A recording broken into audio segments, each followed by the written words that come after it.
Philippe Chenyo appeared in court after being formally charged for gunning down his own tenant in the Sunset District earlier this month. Today, he pled not guilty to those charges. KTV's Christian Captain was in the courtroom earlier this afternoon. He joins us live now with the latest on this case. Christian. Yeah.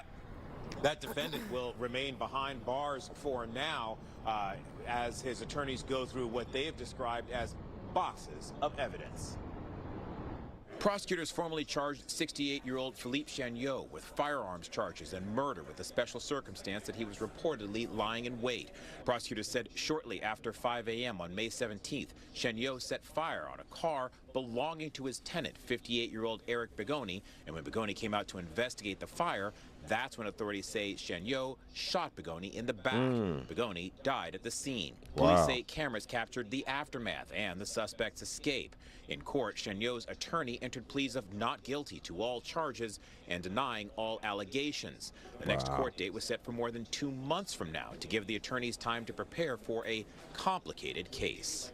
Because there are special circumstances, LWOP, life without possibility of parole, that's why we're going to move it out of the way, and that's why we need time to prepare for this trial. Chenyo's attorney, Michael Cardoza, said there are 2 banker's boxes worth of paperwork and video to go through.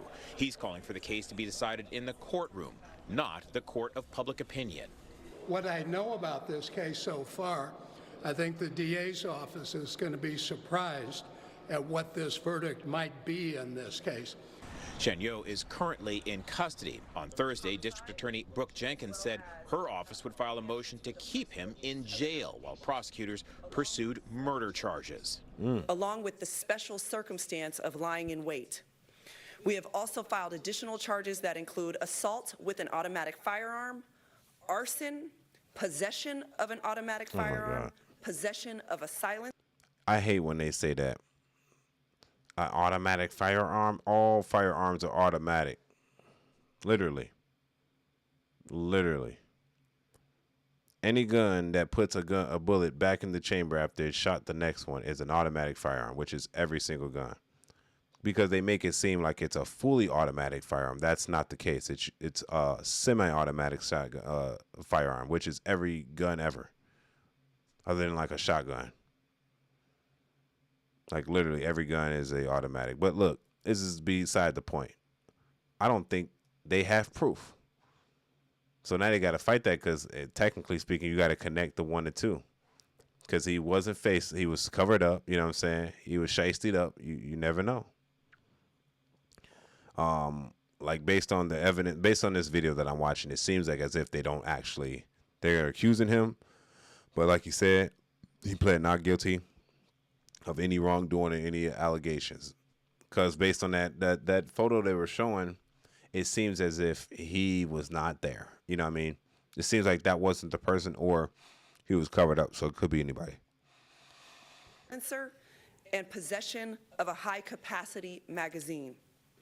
We have filed a motion to detain Mr. Chenyo without bail. Inside the courtroom, a large contingent of Bigoni's supporters sat silently throughout the proceeding. There was also a substantial security presence inside that courtroom as well, with 7 deputies inside the courtroom throughout that hearing. Chenyo is due back in court August 24th. That, Christina, is the date set the date for his preliminary hearing. We're expecting to learn more about what prosecutors believed happened in this case and what the possible motivation may have been. For now, we're live here in San Francisco. Christian Captain, KTVU, Fox 2 News. Okay, Christian.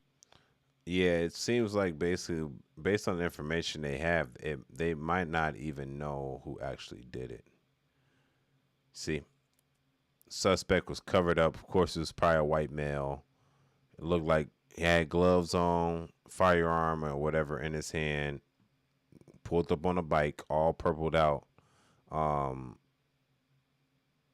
Yeah, it says suspect was wearing the above clothing and hiding in the above pictured bicycle, not been identified. Firearm used with this homicide and bicycle has not been recovered. So you haven't found the gun, you didn't find the bike, the clothes are covered up, he had gloves on. What else do you have? Yeah, victim was found was located deceased with a gunshot wound. That was it, bro. You know, other than I guess maybe if he had a cell phone on him, prints, but it looks like he did the crime almost correctly. You know, so I wonder how this case is going to plan out. I really want to see it because it's the duty and the job of the plaintiff to basically try to find out how to prosecute. Of course, they're going to hold him in court because this is a attempt murder or this is a murder charge for real, but you have to prove it. You know what I mean? So we'll see. Maybe if there was threatening messages. Excuse me. Maybe if there were something else that has to do that's connecting this guy to this, maybe location ping. That can all locate things that could possibly be the reason why. Yes. So we're gonna see what happens here. There could be, it could not be. But what gets me the most is when someone's trying to define a firearm and they use the word automatic firearm, because that's like saying automatic. And when you think about automatic, you think fully automatic, like a gun that continuously shoots. And if you're a person that does not know about firearms, like most people don't, you're going to assume that is a firearm that continuously shoots when it's not. It's a firearm. An automatic is it a fully automatic? Is it a semi-automatic? They leave out the full or the semi part, which is a big defined factor whether this gun is legal or not. You get what I'm saying? Because if you say fully automatic, that is federally illegal. If you say semi-automatic, okay, that's a typical regular firearm. The only violation to this guy is actually just owning a high capacity magazine, which could have been a recent ban. That's like owning in Chicago. That's like having a 15 round capacity magazine, and your state only requires you to have a 10 round, or that city like Chicago. But any outskirt cities you can get 15. So I just hate that cities like this. But it's San Francisco, no telling. You know, San Francisco, California, you damn near gotta shoot the gun, cock it, take the mag out, put it back in, cock it again. Then that's one. You know what I mean? It ain't even automatic at that point then, right? Yeah, I hope that's not the case. That sucks. If that's the case, y'all need to get out of California. Y'all tell me what y'all think about this in the comments section. Did the guy do it or did he not do it? Y'all let me know about this in the comments section. It's your boy AngeloSavage. This is Savage Report. Let's go.